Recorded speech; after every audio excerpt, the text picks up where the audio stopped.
नमस्कार दोस्तों, नमो भारत न्यूज़ में आपका स्वागत है। दोस्तों, अभी तक भारत के अंदर जो पिछली सरकारें थीं वो दुश्मन देशों की पिट्ठू हुआ करती थीं और उनके इशारे पर कार्य किया करती थीं। पहले की नेहरू और गांधीवादी विचारधारा पर चलने वाली सरकारों ने देश को सिर्फ लूटा ही नहीं बल्कि उसके साथ साथ देश की ज़मीनों को भी दूसरे देशों को दान में देती रहीं।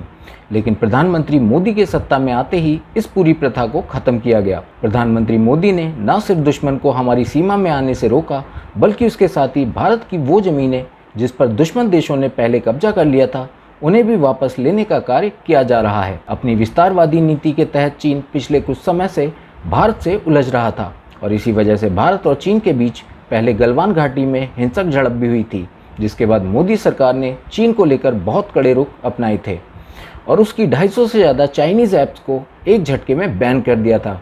और यही नहीं, चाइनीज़ कंपनियों से सरकारी कॉन्ट्रैक्ट भी छीन लिए गए थे, जिसके बाद चीन को उसकी औकात दिख गई थी और वो उस समय शांत हो गया था, जिसके बाद भारतीय सेना की हिम्मत की वजह से चीन को गलवान से पीछे हटना पड़ा था। तो वहीं दूसरी तरफ आज भारतीय सेना ने चीन को धूल चटा दी है, जिसके बाद बीजिंग के अंदर आज हर जगह भारत की ही चर्चा हो रही है और जिनपिंग को तो पिछले कुछ दिनों से नींद भी नहीं आ रही।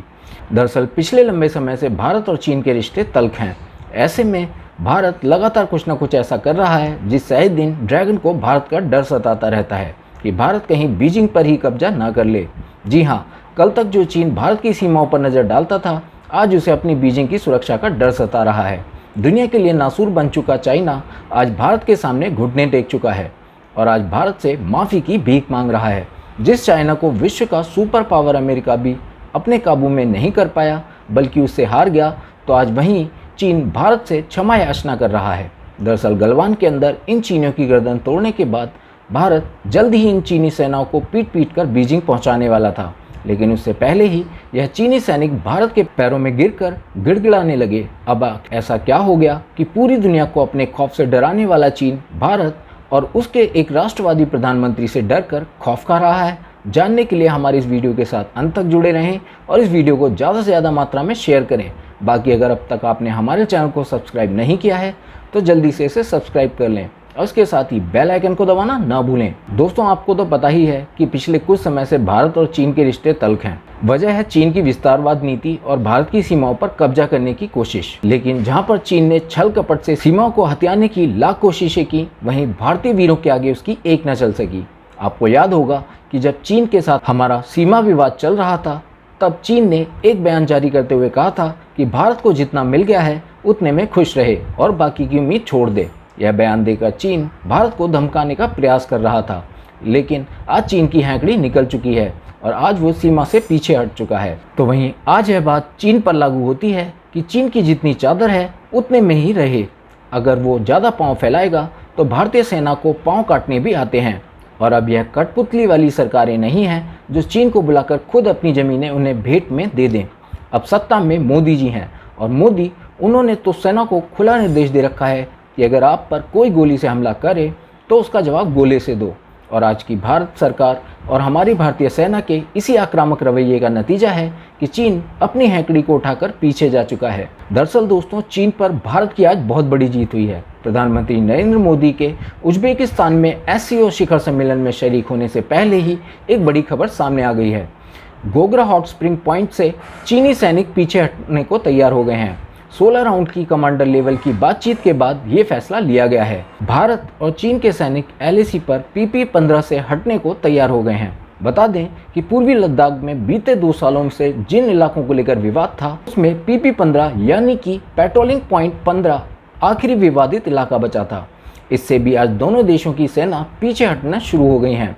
ज्ञात हो कि लद्दाख क्षेत्र में लंबे वक्त से भारत और चीन के बीच गतिरोध देखने को मिला है, लेकिन आज लद्दाख में सीमा विवाद को सुलझाने में भारत को बड़ी कामयाबी मिली है। बता दें कि PP-15 में चीन और भारत के सैनिकों के बीच दूरी 100 मीटर से भी कम की थी। इसी वजह से इसे बड़ा प्लस पॉइंट माना जा रहा था कि कभी भी दोनों देशों की सेना किसी विवाद के चलते बड़े संघर्ष में न बदल जाए।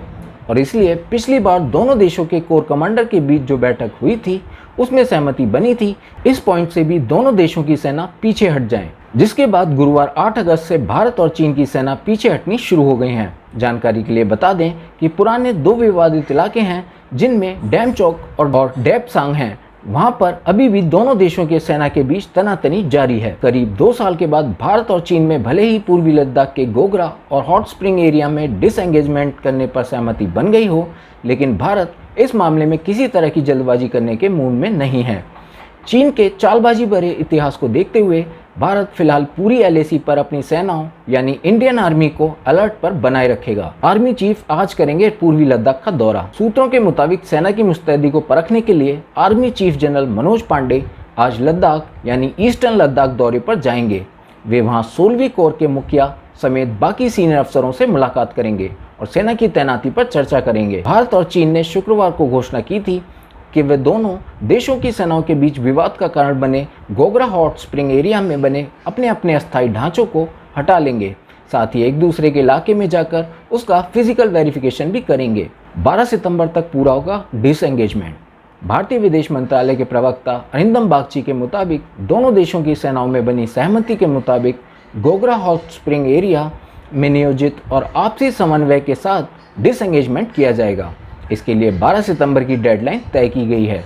इसके साथ ही इस पॉइंट से भी दोनों देशों की सेनाएं आमने सामने की स्थिति से हट जाएंगी। प्रवक्ता के मुताबिक दोनों पक्षों यानी इंडिया चाइना ने यह भी तय किया है कि वे सैनिकों की फॉरवर्ड इलाके में तैनाती से परहेज करेंगी और फैजवार सैनिकों को पीछे बुलाएंगे।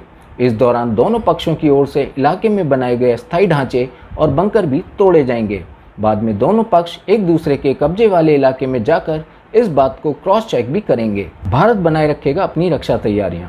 सूत्रों के मुताबिक भले ही दोनों पक्षों यानी इंडिया चाइना ने गोगरा हॉट स्प्रिंग एरिया में डिसएंगेजमेंट करने पर सहमति जता दी हो, लेकिन खतरा अभी तक टला नहीं है।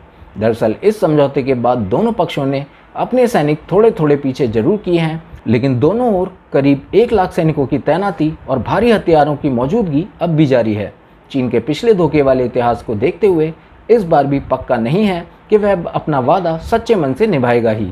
ऐसे में भारतीय सेना अलर्टनेस में कोई ढील नहीं देना चाहती। दोस्तों, भारत और चीन दो सबसे तेजी से विकास करने वाली एशियाई अर्थव्यवस्थाएं हैं। चीन भारत में दुनिया के अन्य देश निवेश करें, इसके लिए दोनों सरकारों ने एड़ी चोटी का जोर लगा दिया है। उन्होंने हर तरीके से बिजनेस फ्रेंडली वातावरण बनाकर पूंजीपतियों को अपने देश में निवेश करने के लिए आकर्षित किया है।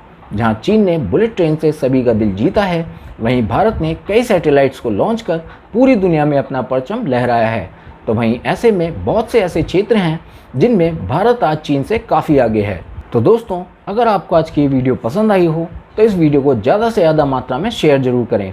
जय हिंद, जय भारत। वीडियो को लाइक, सब्सक्राइब और शेयर करना ना भूलें। अपने विचारों को कमेंट बॉक्स में लिखकर हम तक जरूर पहुंचाइए।